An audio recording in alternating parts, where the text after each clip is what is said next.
पण इथं एकच गोष्ट मला हळहळ व्यक्त करूशी वाटते बरं का हो. मी ज्यावेळेस मरण क्षमा मागून बोलतोय गोष्ट, ज्यावेळेस माझी राजांची गाठभेट होईल ना, मी पहिल्यांदा देवाशी भांडण की असं म्हटलं जातं बरं का की संत तुकाराम महाराज ज्यावेळेस वैकुंठ गमनाला गेले, असं म्हणतात गरुड पक्षी आला होता आणि ते वैकुंठाला त्या गरुड पक्षीवर बसून तुकाराम महाराज वैकुंठाला गेले. असं सांगितलं जातं की मुक्ताई माऊली ज्ञानेश्वर माऊलींची बहीण, विजाचा कडकडाट झाला ती माऊली मुक्ताई आमची विजेच त्या कडकडाट लुप्त झाली. सीतामाया पुन्हा गोदात घेतलं त्या धरती मातेने सीतामायाला. एवढं सगळं त्यांचं शेवट होत असताना त्या देवदेवतांनी त्यांच्या लोकांना घेऊन गेली.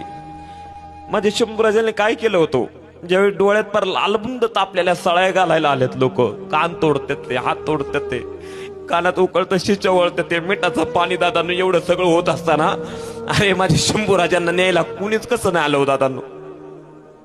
तरी सहन करत होता तो राजा. एक आक्रोशाची किंकाळी काढली नाही. एक तो नराधम औरंगजेब पण त्याला कान लावून बसला होता की संभाच्या विव्हळण्याचा आवाज माझ्या कानावरती येईल, त्या औरंग्याला बरं वाटावं म्हणून माझ्या राजाने एक आक्रोशाची किंकाळी सुद्धा नाही काढली हो.